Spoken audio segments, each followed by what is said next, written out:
Today I will talk to you about elliptical orbits and Kepler's famous laws. I first want to review with you briefly what we know about circular orbits.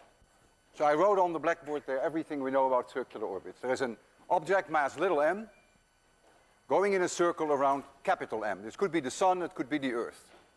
It has radius r, circular. We know there in equation 1 how to derive the time that it takes to go around. The way we found that was by setting the centripetal force onto little m the same as the gravitational force. Also, the velocity in orbit, maybe I should say speed in orbit, also follows through the same kind of reasoning. Then we have the conservation of mechanical energy. The sum of kinetic energy and potential energy is a constant, is not changing. You see there first the component of the kinetic energy, which is the 1/2 mv squared, and then you see the term which is the potential energy. We have defined potential energy to be 0 at infinity, and that is why all bound orbits have negative total energy. If the total energy is positive, the orbit is not bound. And when you add these two up, you have an amazing coincidence that we have discussed before. You get here a very simple answer. The escape velocity you find by setting this E total to be 0. So this part of the equation is 0. Out pops that speed with which you can escape the gravitational pull of capital M, which is square root of 2 times larger than this V. And I want to remind you that for near-Earth orbits, the period to go around the Earth is about 90 minutes. And the speed, this velocity then that you see in equation 2, is about 8 kilometers per second. And the escape velocity from that orbit would be about 11.2 kilometers per second. And for the Earth going around the Sun, the period would be about 365 days. And the speed of the Earth in orbit is about 30 kilometers per second, just to refresh your memory. Now, circular orbits are special. In general, bound orbits are ellipses, even though I must add to it that most orbits of our planets in our solar system very close to circular, but not precisely circular. But the general solutions call for an elliptical orbit. And I first want to discuss with you the 3 famous laws by Kepler from the early 17th century. These were brilliant statements that he made. The interesting thing is that before he made these brilliant statements, he published more nonsense than anyone else. But finally he arrived at 3 golden eggs. And the first golden egg then is that the orbits are ellipses. He talked always about planets. And the Sun is at one focus.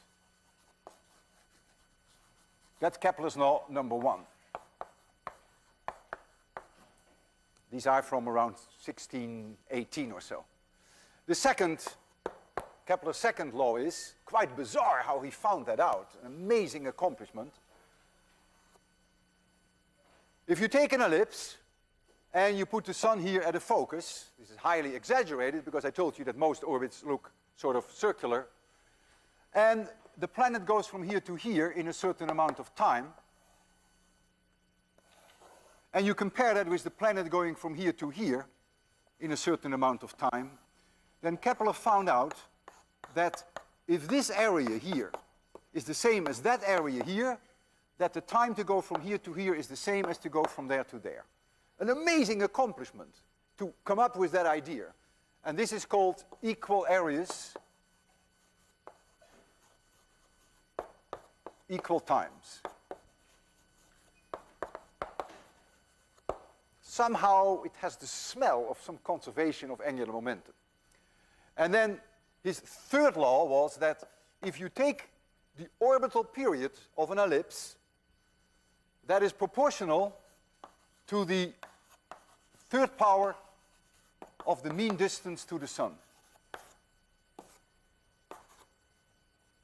And he was so pleased with that result that he wrote jubilantly about it. I will show you here the data that Kepler had available in 1618, largely from the work done by of course, astronomers, observers like Tycho Brahe and others, you see here the 6 planets that were known at the time, and the mean distance to the Sun. For the Earth, that is 1, because we work in astronomical units. Everything is referenced to the distance of the Earth. This is 150 million kilometers. And it takes the Earth 365 days to go around. The Sun, Jupiter about 12 years, and Saturn about 30 years. And then when he takes this number to the power 3 and this number squared and he divides the two, then he gets numbers which are amazingly constant. And that is his third law. His third law leads immediately to the inverse square dependence of gravity, which he was not aware of, but Newton later put that all together. But he very jubilantly writes, I first believed I was dreaming, but it is absolutely certain and exact that the ratio which exists between the periodic times of any 2 planets is precisely the ratio of the 3/2 power of the mean distance. And he wrote that in 1619. So, orbits in general are ellipses. And now I want to review with you what I have there on the blackboard about ellipses. You see an ellipse there. Capital M could be the Earth, could be the Sun, is at location Q. The ellipse has a semi-major axis A. So the distance P to A, perigee to apogee is 2A. If M were the Earth, capital M, then we would call the point of closest approach perigee, and the point farthest away from the Earth we would call that apogee. If capital M were the Sun, we would call that aphelium and perihelium. So you see the little m going in orbit. You see the position vector r of q. It has a certain velocity v. And so the total mechanical energy is conserved. The sum of kinetic energy and potential energy doesn't change.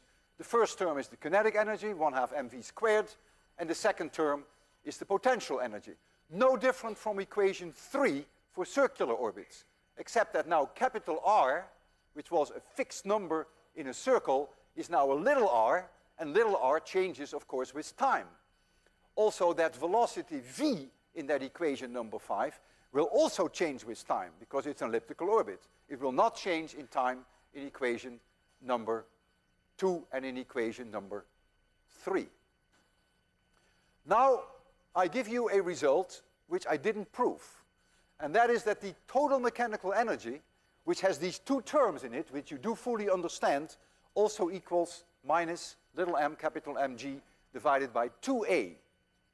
And a is the semi-major axis. And compare number 5 with number 3. Then you see they are brothers and sisters. The only change is that was capital R before is now little a, the semi-major axis. And if you want to calculate the time to go around the ellipse, then you get an equation for t squared, which is almost identical to number 1 for the circular orbits, except that now the radius has to be replaced by a, which is the semi-major axis. And the escape velocity you can calculate in exactly the same way that you calculate the escape velocity under equation number 4. All you do is you make the total energy 0, and then you solve equation 3 and equation 5, and out pops the speed that you need to make it all the way out to infinity. And that is, in the case of the circular orbit, square root of 2 times the speed in orbit. So these are the numbers that we're going to use today, the equations. And there's one thing which is already quite remarkable and very non-intuitive to say the least, that if you have various orbits which have the same semi-major axis, that the period is the same and the energy is the same. And that's by no means obvious. So this is one orbit. Think of it as being an ellipse, and this is another one. This distance is the same as this distance. I've just done it that way. That means, according to equation 5 and 6, that both orbits have exactly the same mechanical energy, and both orbits have the same period. So to go around this circular orbit will take the same amount of time as to go around this one. And that is by no means obvious. I now want to start with a very general initial condition of an object, little m, in orbit, in an elliptical orbit, and I want to see how we can get all the information about the ellipse that we would like to find out. So I'm only giving you the initial conditions. So here is an ellipse. Here is P and here is A. If this is an ellipse around the Earth, then this would be perigee and this would be apogee. The mass is capital M. This is point Q. Let me get a ruler so that I can draw some nice lines.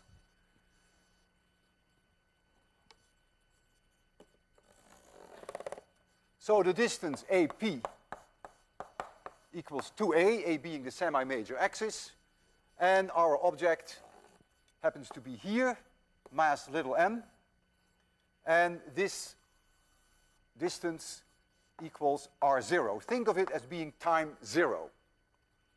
And at time 0, when it is there, it has a velocity in that ellipse. Let this be v0. And there is an angle between the position vector and v0. I call that phi 0. So I'm giving you n. I'm giving you v0. I'm giving you r0. I'm giving you phi 0. And now I'm going to ask you, can we find out from these initial conditions how long it takes for this object to go around? Can we find out what QP is? Can we find out what the semi-major axis is? Can we find out what the velocity is at point P at closest approach when this angle is 90 degrees? And can we find out what the velocity is when the object, when little m is farthest away, apogee? Can we find all these things? And the answer is yes. A is the easiest to find, the semi-major axis. I turn to equation number 5, which is the conservation of mechanical energy. And the conservation of mechanical energy says that the total energy is the kinetic energy plus the potential energy equals 1/2 m v0 squared. That is when the object is here at location D, minus little m, capital M, g, divided by this r0 at location D. This can never change. This is the same throughout the whole orbit. So it must also be, according to equation 5, minus mm g divided by 2a. And so you have one equation with one unknown, which is a. Because you know all the other things, m cancels. M always cancels when you deal with gravity. So you only have a as an unknown. So that's done. If the total energy were positive, then for this to be positive, a has to be negative. That's physical nonsense, of course. So this only holds for bound orbits. So positive values for E total are not allowed. Once you have A, you use, so this is from equation number 5. If you now apply equation number 6, immediately pops out T, the orbital periods. Because the only thing you didn't know yet was A, but you know A now. So we also know how long it takes for the object to go around in orbit. And I try to be quantitative with you. Step by step, as we analyze this further, I will apply this to a specific case for someone going around the Earth. Everything I'm telling you today, including all numerical examples, are in a handout which is 6 pages thick, which I wrote specially for you. It will be on the web. We're not going to print it here. That's a waste of paper. It's $19.99, so that's what we have the web for. So you can decide on your own how much notes, how much time you want to spend on notes, or to what extent you want to concentrate and try to follow the steps. It's up to you. But everything is there. Literally everything. Every numerical example. We take for capital M, we take the Earth. And that is 6 times 10 to the 24 kilograms. So that's my m. I promise you, you will know m. I will give you R0. That is 9,000 kilometers. That's the location at point D. I give you the conditions at D. The speed at point D is 9.0 kilometers per second. And I'll give you phi 0 is 120 degrees. Everything else we should be able to calculate now from these numbers. First of all, with equation 5, you can convince yourself, sticking in these numbers, that the total energy is indeed negative. Of course, if I make the total energy positive, it's not an ellipse. So then it's all over. It is negative, it is an ellipse. So with equation number 5, I then pop out A. Right? Because that's one equation with one unknown. And I put in the numbers. You can confirm them and check them at home. And I find that A is quite large. A is about 50,000 kilometers. That's huge. That is almost infinity, not quite. Remember, it starts off at 9,000 kilometers, but A is 50,000 kilometers. That means 2A is 100,000 kilometers. Why is that so large? Well, the answer lies in evaluating the escape velocity. The escape velocity of this little mass, when it is at position D, for which these are the input parameters, is the square root of 2mg divided by R0. And that is 9.4 kilometers per second. Well, if you need 9.4 kilometers per second to make it out to infinity, and you have 9 kilometers per second, you're pretty close already. So that's the reason why this semi-major axis is indeed such a horrendous number. It's no surprise. If now I use equation number 6, then I find the period, and I find that it takes about 31 hours for this object to go around the Earth. So far, so good. Now we want to know what the situation is with perigee and with apogee. Can we calculate the distance QP? Can we calculate the speed at location P and at location A? And now comes our superior knowledge. Now we're going to apply for the first time in systems like this the conservation of angular momentum. Angular momentum is conserved about this point Q, but only about that point Q. It is not conserved about any other point, but that's okay. All I want is that point Q. That is where capital M is located. What is the magnitude of that angular momentum? Well, let's first take point D. When the object is at D, the magnitude of the angular momentum is m times v0 times r0 times the sine of phi 0. This is the situation at D. Why do we have a sine phi 0? Because we have a cross between r and v, and with a cross product you have the sine of the angle. So that's the situation at point D. What is the situation at point P? Well, at point P, the velocity vector is perpendicular to the line QP. So the sine of that angle is 1. So now I simply get m times v of p times the distance QP. And you can do the same for point A. You can write down m times v of A times QA. I'm not doing that, and you will see shortly why I'm not doing that. Nature is very kind. Nature is going to give me that last part for free. This, by the way, is the conservation of angular momentum about that point Q where the mass is located. I have here one equation with two unknowns, v of p and qp, so I can't solve.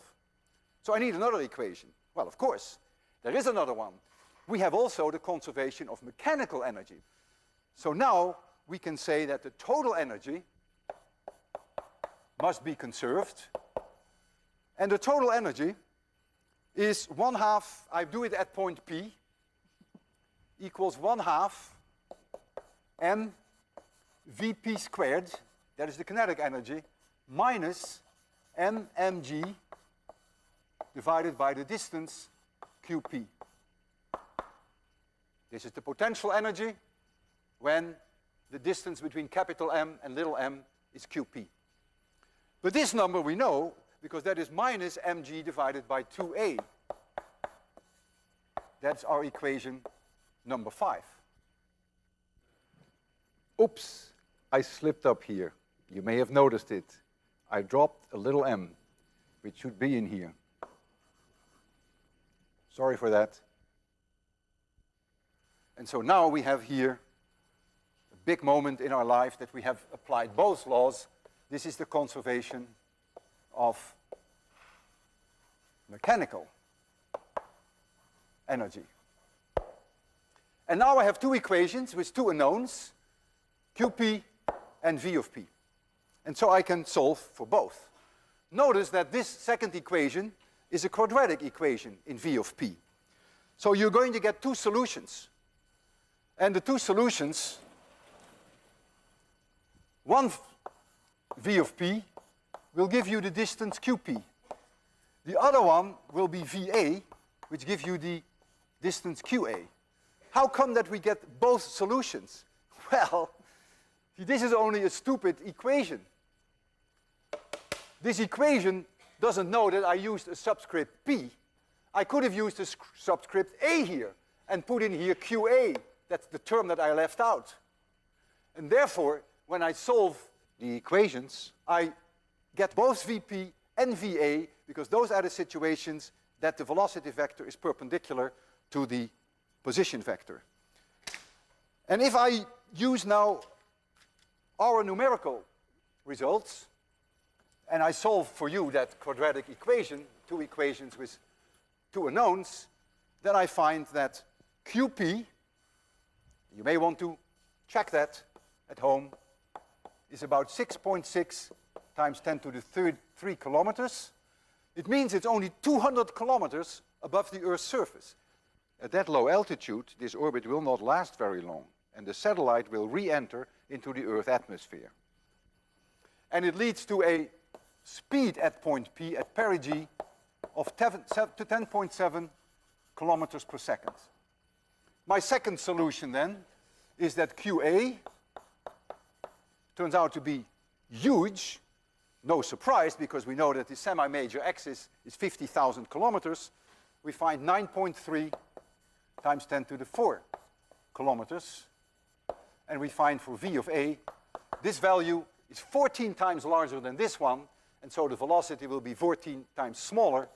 I think it's 0.75 kilometers per second. Yes, that's what it is. Immediate result of the conservation of angular momentum, that the product of QP and VP must be the same as QA times VA. That's immediate consequence of the conservation of angular momentum. And when I add this up, QA plus QP, I better find 2A, which in our case is about 100,000 kilometers, because A was 50,000 kilometers. So when you add these two up, you must find very close to 100,000, and indeed you do. So now we know everything there is to be known about this ellipse, and that came from the initial conditions from the 4 numbers that I gave you. We know the period, we know where apogee is, we know where perigee is, we know the orbital period, anything we want to know. Now I want to get into a subject which is quite difficult, and that has to do with change of orbits. Burning a rocket when you are in orbit and your orbit will change. And I will do it only for some simplified situations. I start off with a circular orbit, and I will fire the rocket in such a way that I will only fire it in such a way that my velocity will either increase exactly tangentially to the orbit, so that it will increase in this direction, or that it will decrease in this direction.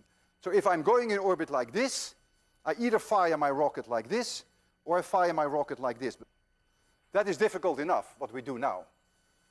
So this is our circular orbit, its radius r, and at location x, at 12 o'clock, that is where I fire my rocket. The first thing I do, I increase the kinetic energy. So I fire my rocket, I blast my rocket, we go in this direction, I blast my rocket in this direction, and so the speed, which was originally this in orbit, the speed will now increase. I add kinetic energy, and now I have a new speed which is higher. If my speed is higher, then my total energy has increased. I increase the kinetic energy. The burn of the rocket is so short that I can consider after the burn that the object is still at x. It's a very brief burn. So the kinetic energy has increased, the potential energy is the same, so the total energy is up. And therefore, the total energy now is larger than the total energy that I had in my circular orbit. But if that's the case, then clearly 2a must be larger than 2r. I now go into an elliptical orbit because the new velocity is no longer the right velocity for a circular orbit.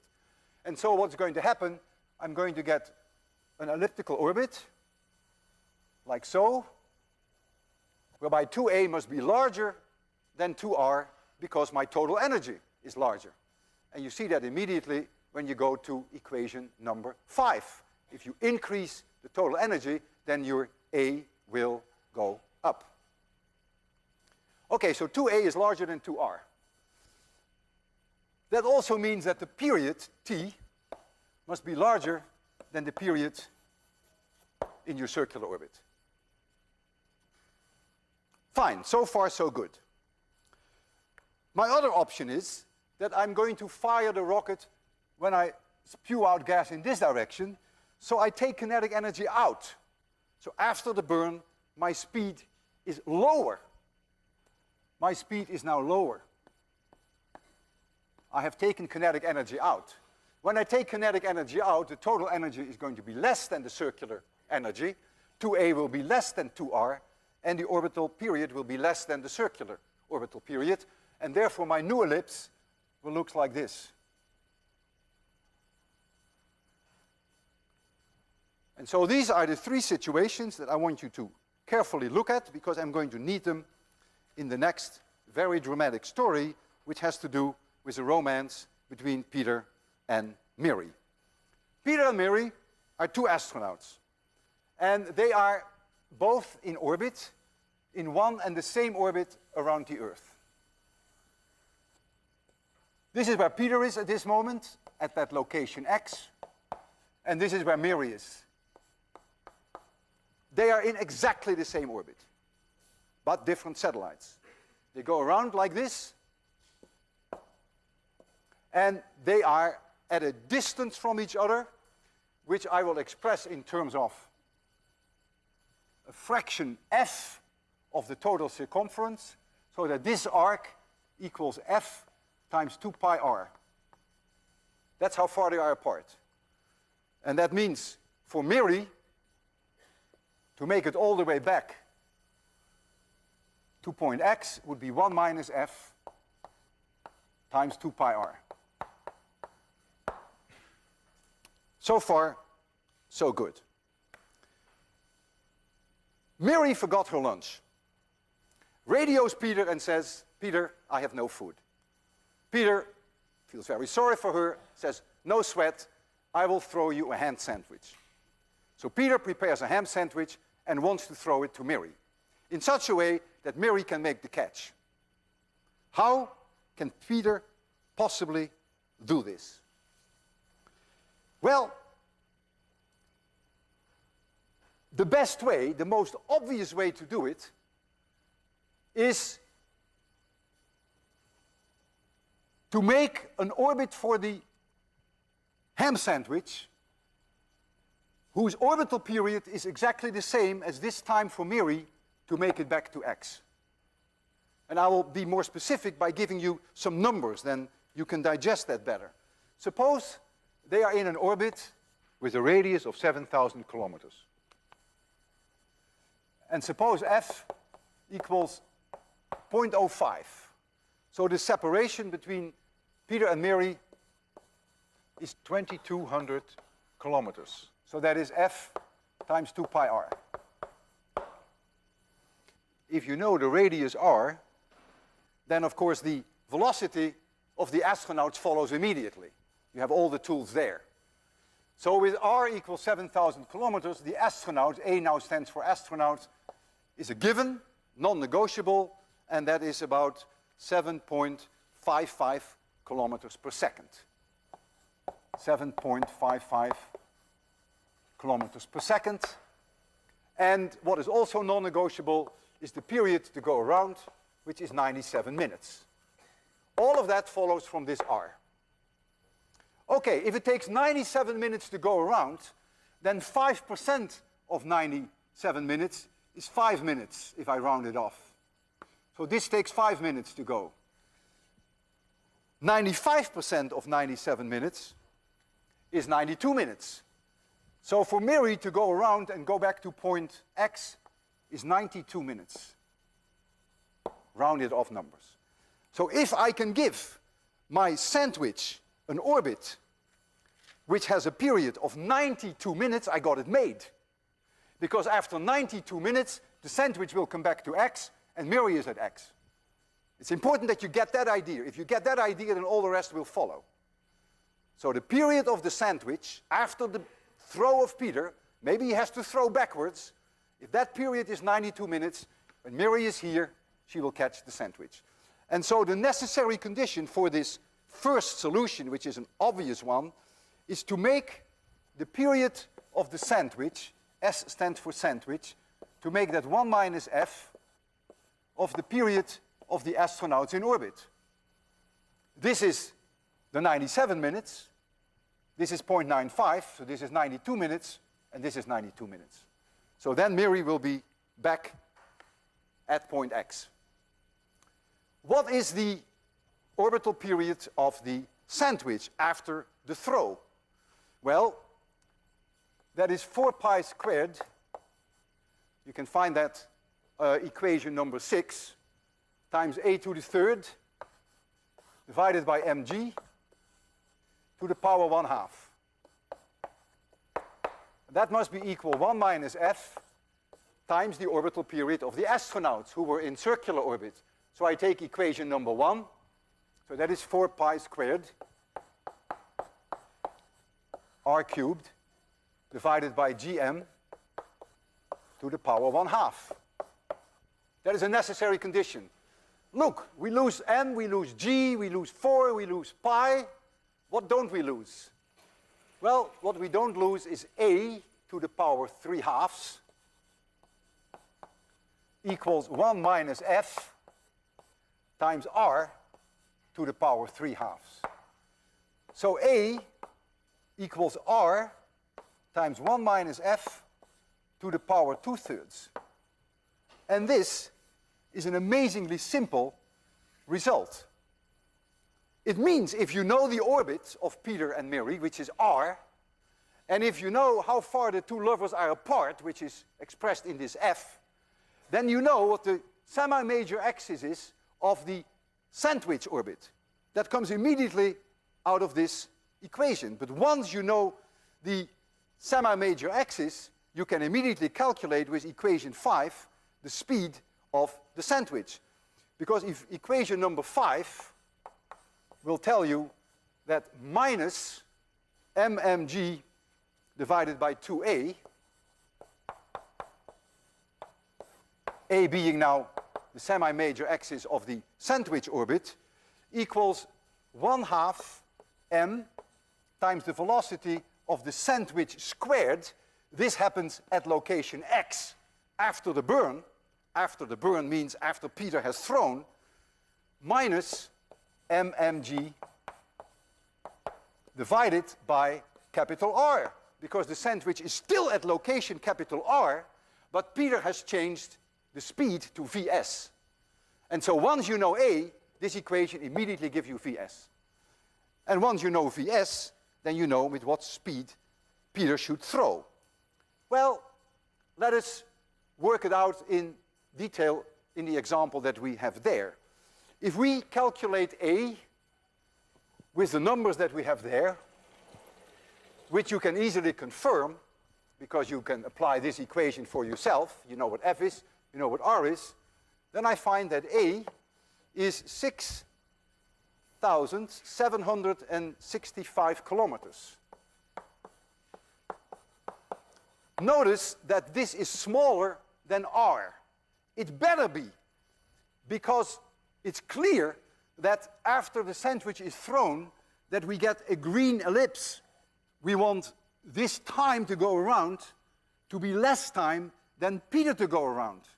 And if this time is less than the time that it takes to Peter to go around, he has to throw the sandwich backwards, and therefore you expect that the semi-major axis will be smaller than R, and it is.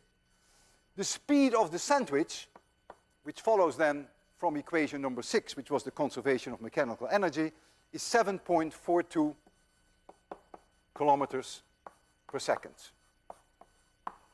Now, what matters is not so much what the speed of the sandwich is, but what matters for Peter is what is the speed that he will have to give the sandwich, which is v of s minus v of a, and that you have to subtract the speed. V of s is the speed of the sandwich, v of a is the speed of the astronauts in orbit. This is minus 0.13 kilometers per second.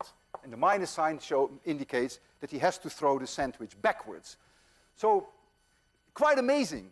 He is seeing Miri all the way in the distance, and in order to get the sandwich to Miri, he doesn't do this, but he does this. And the sandwich then will go into this new orbit, going still forward. 92 minutes later, it's here. And Miri, oh, where we were here. So he goes forward. 92 minutes later, the sandwich is here.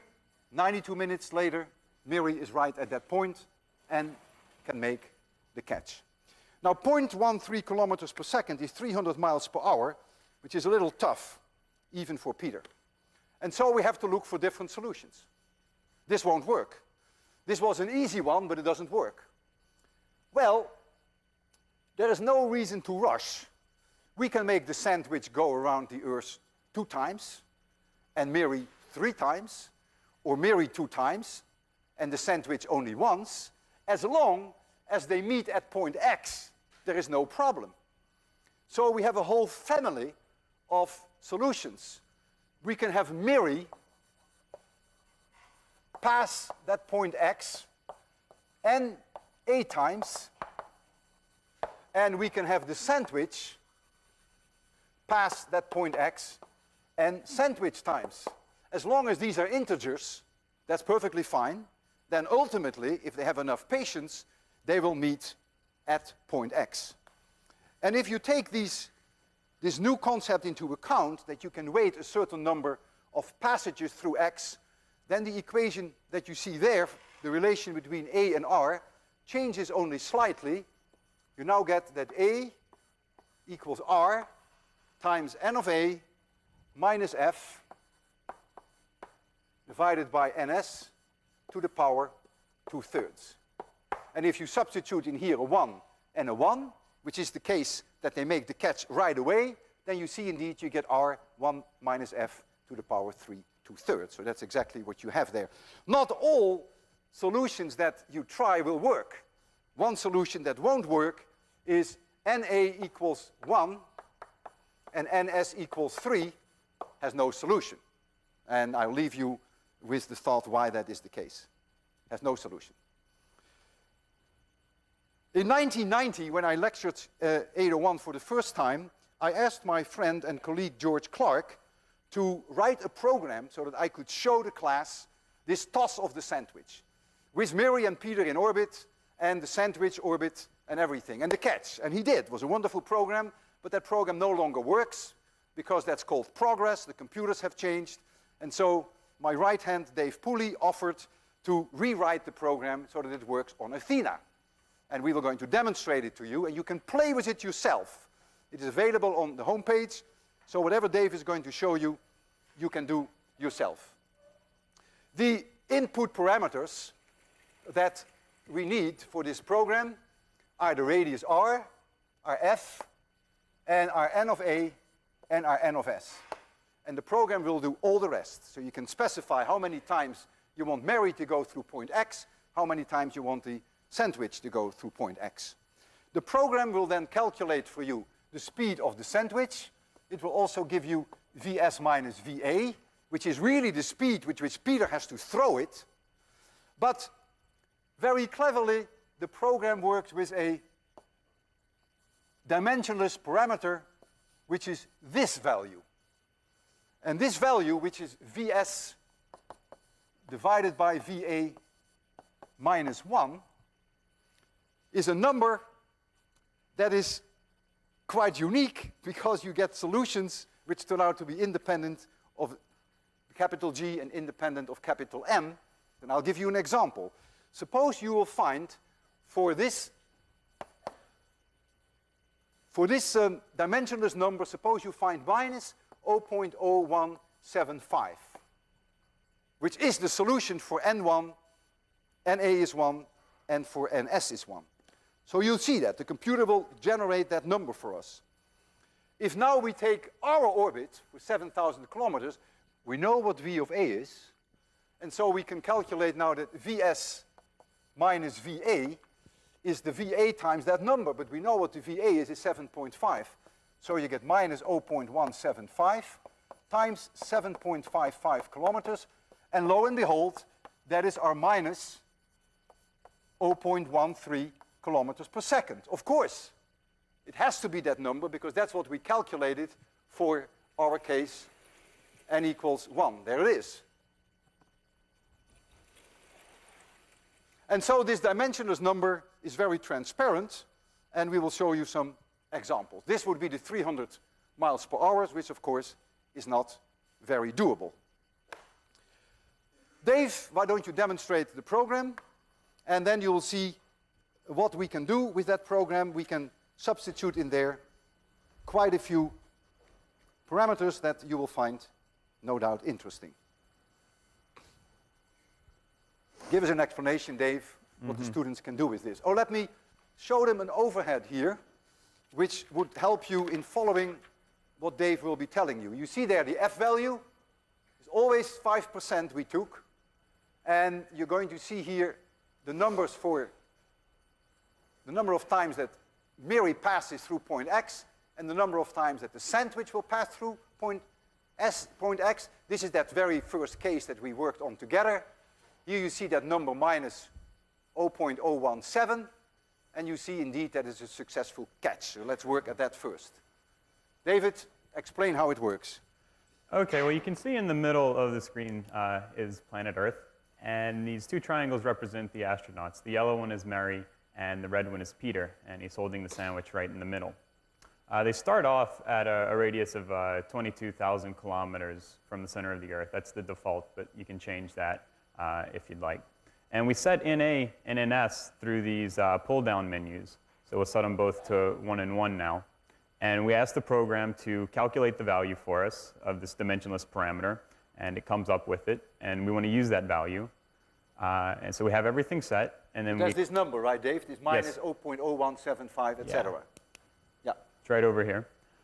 So then we ask the program to prepare the toss. We click this button down here, and when it's ready, the green play button will become active. And when that happens, we can click on that, and it'll play the toss for us. Peter always throws at X. Yeah. 12 o'clock. Always at 12 o'clock. There goes the sandwich. You see the sandwich? Great sandwich. Big sandwich. So notice that the sandwich makes it around exactly at the same time for Mary to be happy.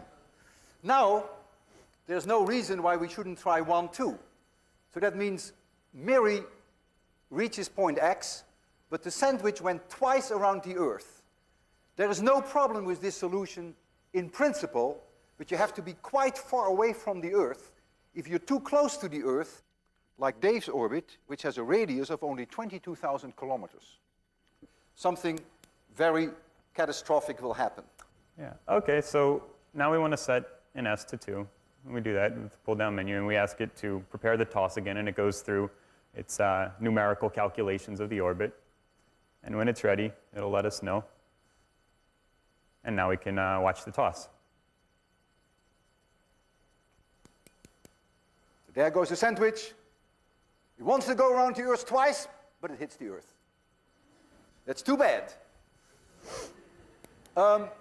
If you make this dimensionless parameter -1, then V of S is 0.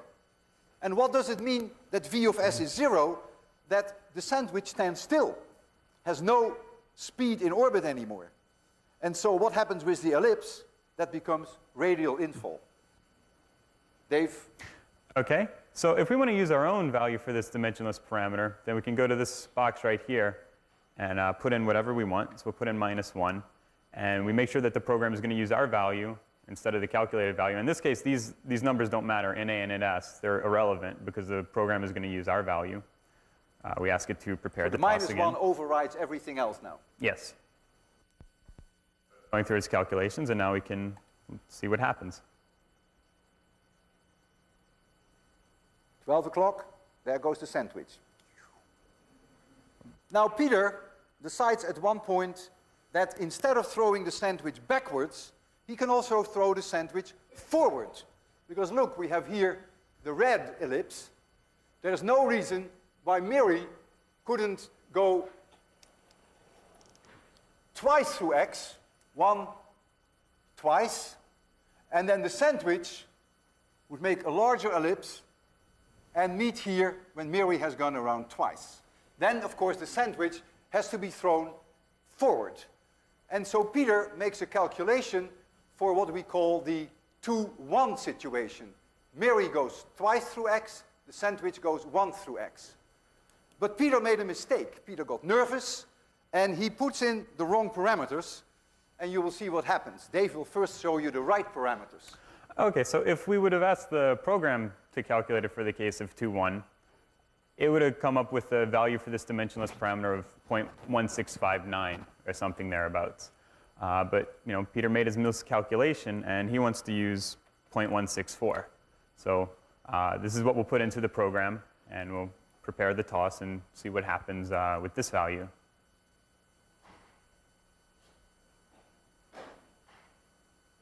Okay, now it's ready. Poor Miri must be hungry by now. There we go. Now you go forward. You can see that. You see it goes forward. It goes a very large ellipse. And Miri will go around twice. When Miri is here, see, the sandwich is only halfway. And if Peter had only done it right, Miri's troubles would now soon be over. But Peter made this small mistake, and Miri cannot catch it. If you make this dimensionless parameter plus 0.42, then it's very easy to convince yourself that the sandwich, it must be a plus, will have the escape velocity from the orbit. Maybe Peter got angry at one point at Miri. You never know about these situations.